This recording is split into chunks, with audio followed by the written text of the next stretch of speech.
पारुल 10 साल की एक बहुत ही मासूम लड़की थी। उसके सिर पर बाल नहीं उगते थे, इस कारण वो गंजी थी।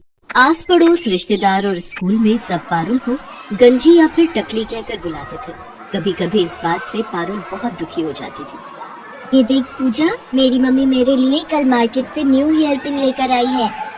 अरे शीतल, ये हेयर पिन तो बहुत सुंदर है, मुझे ऐसी पिन्स मंगवा देगी? हाँ हाँ, क्यों नहीं। अरे संभाल कर, देखा जमीन पर गिरा दी। ओ गंजी, इधर आ। हाँ आती हूँ। ये हेयर पिन्स उठा कर दे।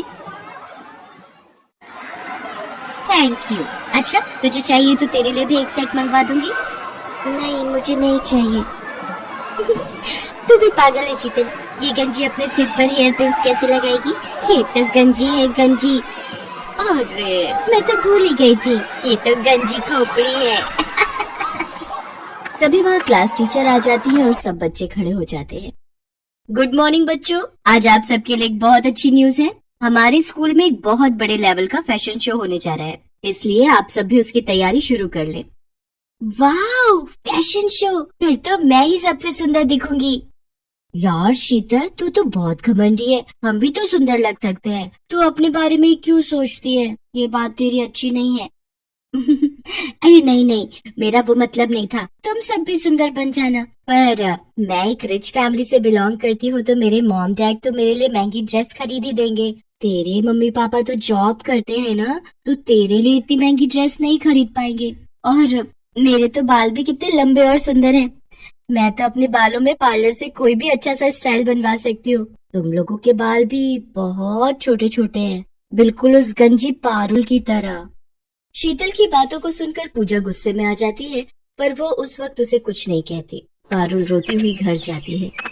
पता नहीं कैसे स्कूल में मेरी बच्ची का एडमिशन करवा दिया, सारे बच्चे इसका मजाक उड़ाते हैं, कब तक सहन करेगी?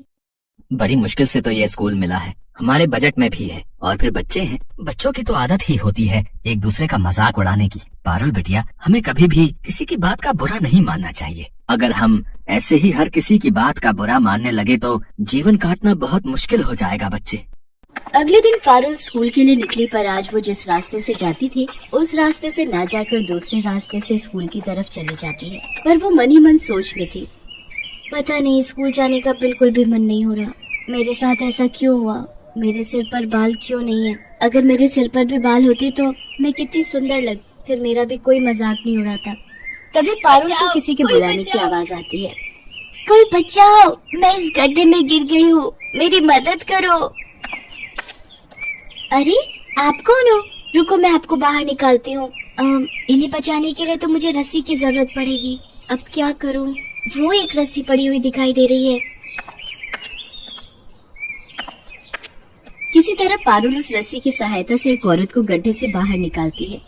तुम्हारा बहुत बहुत शुक्रिया बहादुर लड़की, तुमने मुझे गड्ढे से निकालकर मेरी जान बचाई। कोई बात नहीं, आप मुसीबत में थी और मेरी मम्मी कहती है कि मुसीबत में हमें सबकी सहायता करनी चाहिए। पर आप इस गड्ढे में कैसे गिरी?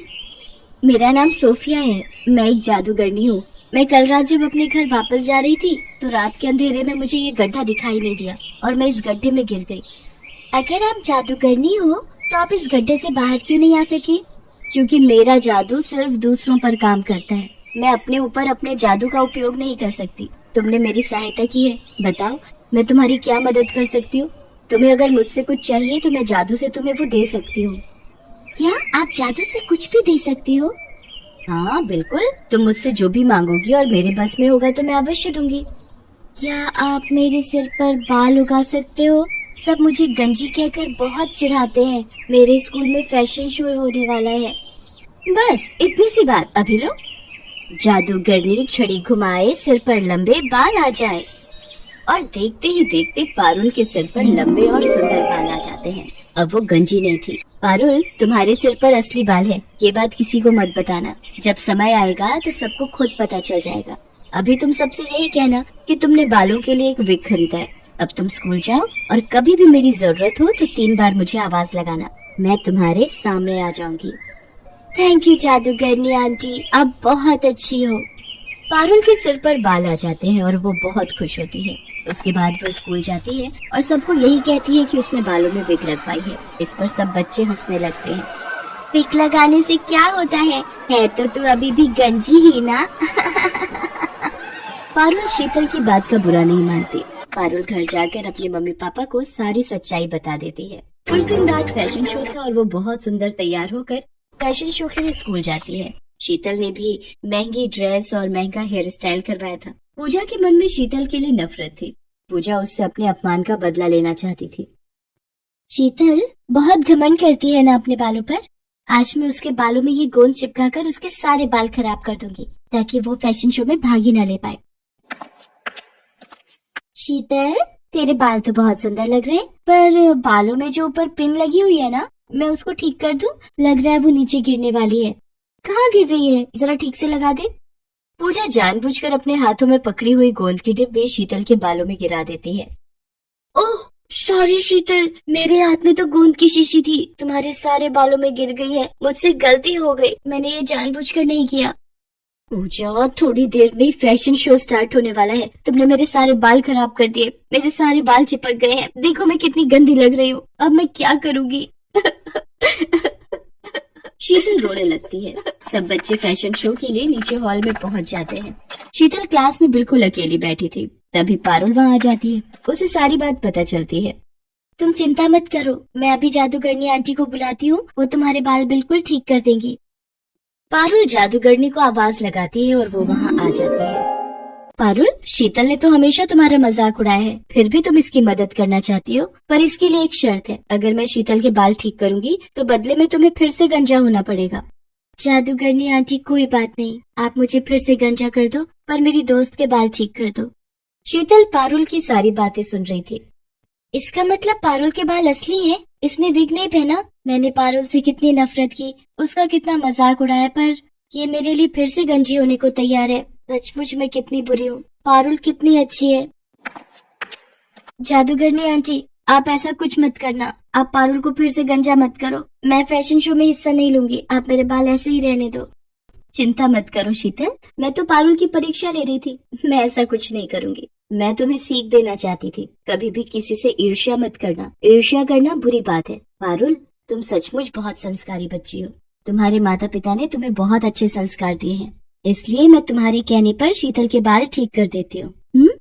जादूगरनी शीतल के बाल ठीक कर देती है। मुझे माफ कर दो पारुल, मैंने हमेशा तुम्हारा मजाक उड़ाया। मेरी अपनी दोस्त पूजा मेरे साथ गलत कर गई। मैं सबको बताऊंगी कि तुम बहुत अच्छी हो।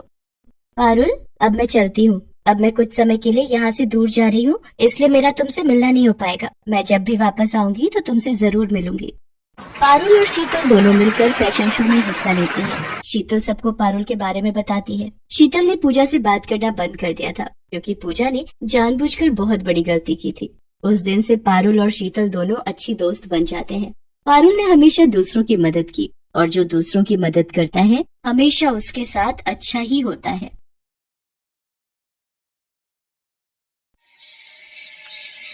पलक काले रंग वाली लड़की थी, जिस वजह से उसके स्कूल में हर कोई उसके काले रंग को लेकर उसे चढ़ाता था, खासकर उसके अपने क्लास के टीचर और बच्चे। पलक, तुम लाइन में सबसे पीछे खड़ी हो जाओ, और टीना साची, तुम कुछ सुंदर लड़कियां आगे आ जाओ। प्रिंसिपल मैम का ऑर्डर है, हमारे स्कूल के बेस्ट बच्चों का फोटो स्कूल मैगजीन में छपेगा, इसलिए मैं चाहती हूँ मेरी क्लास के बच्चों का फोटो ही मैगजीन में छपे। पर मैम, ये पलक तो बहुत काली है, पूरी फोटो इसी से खराब हो रही है। मैम, ऐसा नहीं हो सकता, हम इस पलक को इस फोटो में से हटा दें। नहीं बच्चों, अगर ऐसा हो सकता तो ये काम सबसे पहले मैं ही कर देती। मैं खुद नहीं चाहती ये काली स्टूडेंट मेरी क्लास में भी रहे। मैम, मैं पानी पीने जाऊं? हाँ जाओ, मेरे सिर पर खड़ी मत रहो, और हो सके तो थोड़ा पानी से मुंह धोकर भी आ जाना। शायद तुम्हारा काला रंग चेहरे से उतर जाए और फोटो थोड़ी अच्छी आ जाए। टीचर की और बच्चों की बातों को सुनकर पलक रोती हुई वॉशरूम की तरफ चली जाती है और वहां जाकर फूट फूट कर रोने लगती है। पलक के माता पिता दोनों नौकरी करते थे और बड़ी मेहनत से पैसे कमाकर उन्होंने पलक का अंग्रेजी मीडियम में एडमिशन करवाया था। इसलिए पलक अपने माता पिता से कभी भी अपना दुख नहीं कहती थी। पलक को दौड़ने का बहुत शौक था।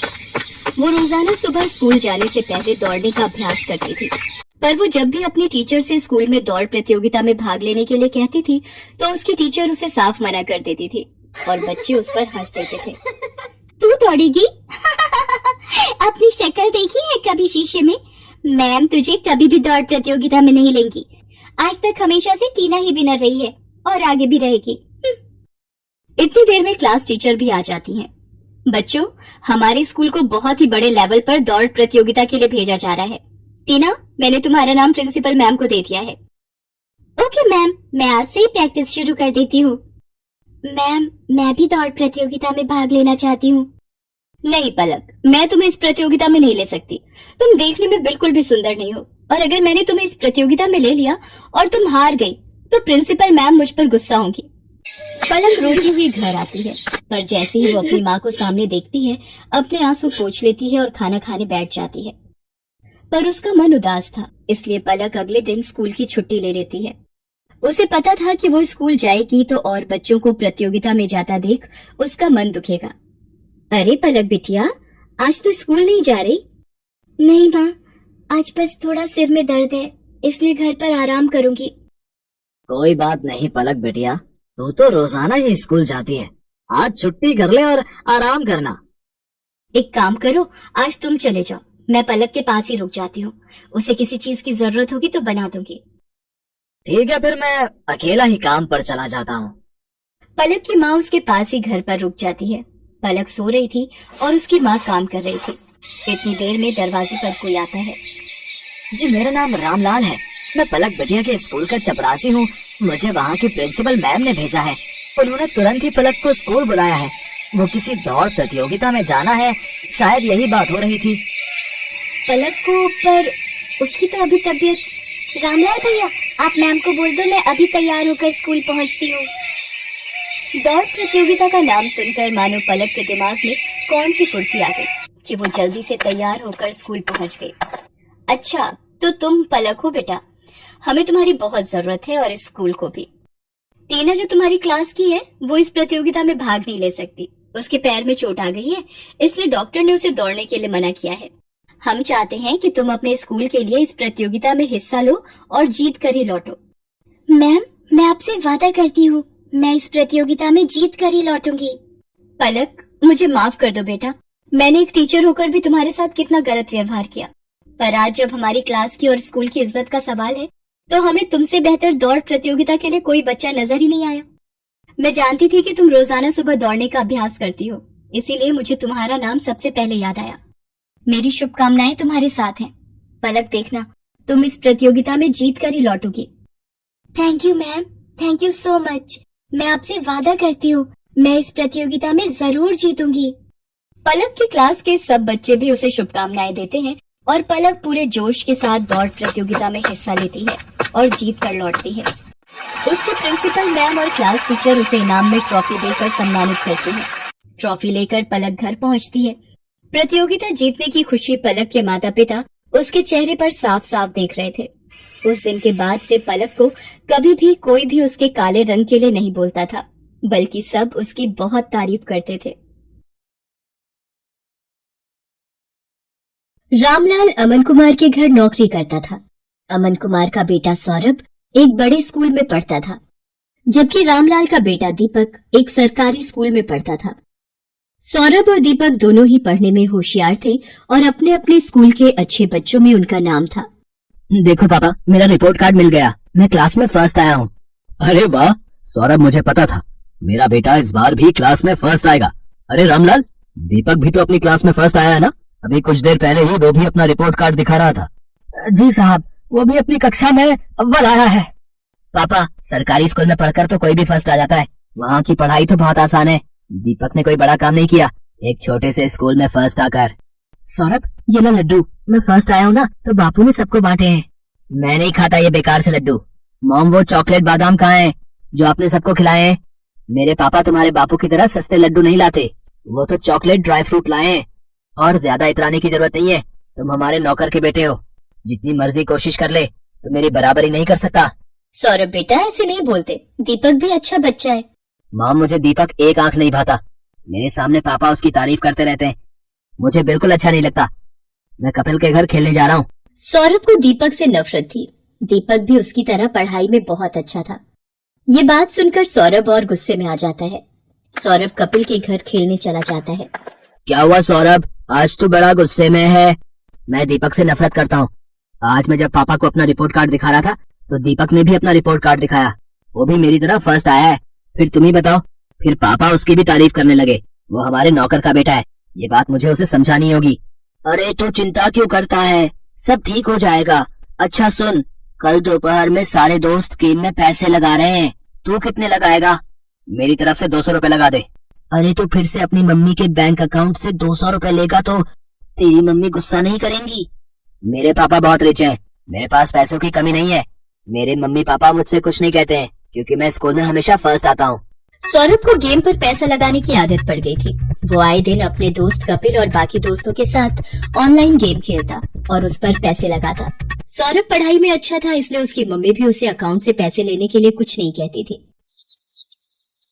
सौरभ, तुमने मॉम के अकाउंट से आज फिर 200 रुपए निकाले हैं। पापा वो मेरा ऑनलाइन ग्रुप गेम चल रहा है ना, तो उसी के लिए चाहिए थे। अरे मुझे पता है, सौरभ ने मुझे बता दिया था कि वो 200 रुपए ऐड कर रहा है। बेकार में गुस्सा होते रहते हो मेरे लाल पर। वो तो ठीक है संध्या, पर चलिए आप नाश्ता कीजिए, बच्चे हैं आपस में लगे रहते हैं। संध्या अमन की बातों पर ध्यान नहीं देती। सौरभ को गेम खेलने की आदत पड़ती जा रही थी। एग्जाम भी नजदीक आ रहे थे। एक दिन, सौरभ क्या बात है, आजकल लग रहा है तुम पढ़ाई पर ध्यान नहीं दे रहे हो। तुम्हारी मैम का फोन आया था, तुम 2 दिन से ट्यूशन में लेट पहुंच रहे हो। मम्मी वो एग्जाम आ रहे हैं ना, तो मैं कपिल के घर बैठकर पढ़ाई करता हूँ। हम दोनों साथ में ही ट्यूशन जाते हैं, तो पढ़ते हुए समय का पता ही नहीं चलता। अच्छा ये बात है, तुम कपिल के घर बैठकर एक्स्ट्रा टाइम में पढ़ाई कर रहे हो, ये बहुत अच्छी बात है। उधर दीपक भी अपनी आने वाली परीक्षाओं की तैयारी कर रहा था। बापू, इस बार मुझे फिर से फर्स्ट आना है, देखना मैं खूब मेहनत करूंगा। अब मुझे पता है मेरे बेटे, तुम पढ़ाई में बहुत मेहनत कर रहे हो। देखना तुम्हारा ये जोड़ा हुआ विद्याधन एक दिन तुम्हारे बहुत काम आएगा और तुम एक दिन हम सबका नाम रोशन जरूर करोगे। चलो दीपक बेटा, अब आकर ये दूध चावल खा लो, मैंने तुम्हारी पसंद के बनाए हैं। और तुम वो कहाँ जा रहे हो अपनी कक्षा के बच्चों के साथ? माँ, मैं साइंस म्यूजियम देखने जा रहा हूँ। वहाँ पर विज्ञान संबंधित बहुत से उपकरण हैं। टीचर बता रही थी हमें वहाँ जाने से बहुत कुछ सीखने को मिलेगा। अच्छा, ये तो बहुत अच्छी बात है। दीपक स्कूल के बच्चों के साथ साइंस म्यूजियम देखने जाता है। वहाँ उसे प्राइवेट स्कूल के बच्चे भी दिखाई देते हैं, जिनमें सौरभ भी होता है। सौरभ, ये तो वही लड़का है जो कई बार तेरे घर पर भी देखा है। अरे ये हमारे नौकर रामलाल का ही तो लड़का है, गरीब नौकर का बेटा है ये। हाँ, ये नौकर का बेटा है, फिर तो ये भी नौकर हुआ। सब बच्चे दीपक पर हंसने लगते हैं। दीपक घर आकर सुस्त और उदास हो जाता है। बापू, सब बच्चे मुझे नौकर का बेटा कहकर चिढ़ा रहे थे, सब बच्चे मेरे ऊपर हंस रहे थे। अरे मेरे बच्चे, तू इतनी सी बात पर बुरा मान गया। मैं तुझे तभी तो पढ़ा लिखा कर बढ़ा रहा हूँ ताकि तू पढ़ लिख कर बड़ा आदमी बन सके और पैसे कमा सके। रामलाल की बातों को सुनकर दीपक में हिम्मत आ जाती है और वो खुश हो जाता है और खूब मन लगाकर पढ़ाई करने लगता है। अगले दिन दीपक स्कूल जाता है तो उसकी टीचर उसे कक्षा में पूरे साल अच्छा करने के लिए पुरस्कार देती है। दीपक ने पूरे साल बहुत मेहनत करके अव्वल स्थान पाया है, इसलिए दीपक को स्कूल की तरफ से कक्षा में best student of the year का अवार्ड दिया जा रहा है। और मैं जानती हूँ कि फाइनल एग्जाम जो आने वाले हैं, दीपक उसमें भी फर्स्ट क्लास पास होने की पूरी कोशिश में लगा होगा। Thank you ma'am. सब बच्चे तालियां बजाकर दीपक की प्रशंसा करते हैं। घर आकर दीपक अपने बापू और माँ को सारी बात बताता है। अरे वाह, ये तो बहुत सुंदर पुरस्कार है, जीते रहो मेरे बच्चे। बापू, मैं ये पुरस्कार अमन अंकल को दिखाकर उनका आशीर्वाद लेना चाहता हूँ। ठीक है बेटा, चल तू उनका भी आशीर्वाद ले ले। संध्या, तुम्हारे बैंक अकाउंट से 1 लाख रुपए निकल गए और तुम्हें पता तक नहीं। मैं भला इतने पैसे एक साथ कहाँ खर्च करूंगी, मुझे भी कुछ समझ नहीं आ रहा ये सब कैसे हो गया। रुको, मैंने बैंक से सारी डिटेल निकलवाई है, बैंक की तरफ से ही फोन है। अमन बैंक वालों से फोन पर बात करने लगता है। रामलाल और दीपक भी वहीं खड़े थे। हो गया सत्यानाश, और दो लाडले को मोबाइल फोन। तुम्हारे बेटे ने बेवकूफी में 1 लाख रुपए न जाने किसी ऑनलाइन गेम में लगा दिए, अब भुगतो। और है कहाँ ये सौरभ? वो तो अपने दोस्त कपिल के साथ ट्यूशन गया है। मेरे फोन पर सौरभ के ट्यूशन से फोन। जी, मैं सौरभ की मम्मी बोल रही हूँ। क्या सौरभ ट्यूशन नहीं आ रहा? पर जी ठीक है, सौरभ पिछले 1 हफ्ते से ट्यूशन नहीं जा रहा। तभी सौरभ आ जाता है। क्यों सौरभ, ट्यूशन से आ गए? जी पापा। अब तुम झूठ भी बोलने लगे हो। तुमने 1 लाख रुपए किसी ऑनलाइन गेम में लगा दिए और 1 हफ्ते से ट्यूशन भी नहीं जा रहे हो। 2 दिन बाद तुम्हारे फाइनल पेपर है। Papa mummy, I am sorry, मैं कपिल के बहकावे में आ गया था, और उसी की वजह से आज मैं स्कूल टेस्ट पेपर में भी पहली बार फेल हो गया। अरे रामलाल, तुम कब आए? और दीपक बेटा, ये तुम्हारे हाथ में क्या है? जी ये वो, आज मुझे स्कूल में बेस्ट स्टूडेंट का अवार्ड मिला, तो आपका आशीर्वाद लेने आ गया। जीते रहो बेटा, खूब तरक्की करो। अमन दीपक को आशीर्वाद देकर चुपचाप अपने कमरे में चला जाता है। पापा, क्या मैं अंदर आ सकता हूँ? मुझे अभी तुमसे कोई बात नहीं करनी सौरभ, अपने रूम में जाओ। मम्मी पापा मेरे से नाराज है, वो मेरे से बात नहीं कर रहे। सौरभ, अगर तुम्हें सच में अपनी गलती का एहसास है तो अपनी गलती को सुधारो, फिर तुम्हारे पापा का गुस्सा ठंडा हो जाएगा। मुझे पता है मम्मी, मुझे क्या करना है। सौरभ ने अब कपिल और उसके दोस्तों के साथ गेम खेलना बंद कर दिया और खूब मन लगाकर पढ़ने लगा। पर 2 दिन बाद उसका मैथ्स का पेपर था। उसने ट्यूशन की बहुत छुट्टियां ले ली थी और उसका कोर्स अभी बहुत बाकी रह गया था। मम्मी, मेरा बहुत सारा सिलेबस अभी रिवीजन के लिए बाकी है, मैं कैसे कर पाऊंगा? कुछ सवाल तो मुझे समझ में नहीं आ रहे। सौरभ, तुम एक काम क्यों नहीं करते? दीपक की मैथ्स बहुत अच्छी है, उसके मार्क्स भी बहुत अच्छे आते हैं और मैंने सुना है अब तो सरकारी स्कूल की पढ़ाई भी बहुत अच्छी हो गई है और प्राइवेट स्कूल की किताबें और सरकारी स्कूल की किताबें एक जैसे कोर्स की पढ़ाई जाती हैं। मम्मी, क्या दीपक मेरी मदद करेगा? मैंने हमेशा उसके साथ गलत व्यवहार किया है। कोई बात नहीं, पर अब तुम्हें अपनी गलती का एहसास है, ये बहुत बड़ी बात है। रामलाल, दीपक को जरा बुला लाओ, सौरभ को मैथ्स में उसकी सहायता चाहिए। हाँ हाँ मालकिन, मैं अभी बुला लाता हूँ। सौरभ दीपक की सहायता से मैथ्स के पेपर की तैयारी करता है और बाकी सभी विषयों में भी सौरभ अब दीपक के साथ ही पढ़ने लगा। सौरभ भी दीपक की तरह अपने स्कूल में फर्स्ट आता है। सौरभ, तुम्हारा रिजल्ट देखकर मैं आज बहुत खुश हूँ। पापा, ये सब दीपक की वजह से ही हुआ है, इसने मेरी एग्जाम के दिनों में बहुत हेल्प की। थैंक यू दीपक। रामलाल, तुम्हारा बेटा दीपक बहुत होनहार है, देखना ये एक दिन जरूर बड़ा आदमी बनेगा। अमन अंकल, एक दिन मैं भी आपकी तरह ही बड़ा बिजनेसमैन बनूंगा। दीपक की बातों को सुनकर रामलाल की आंखों में खुशी के आंसू आ जाते हैं और वो दीपक को गले से लगा लेता है।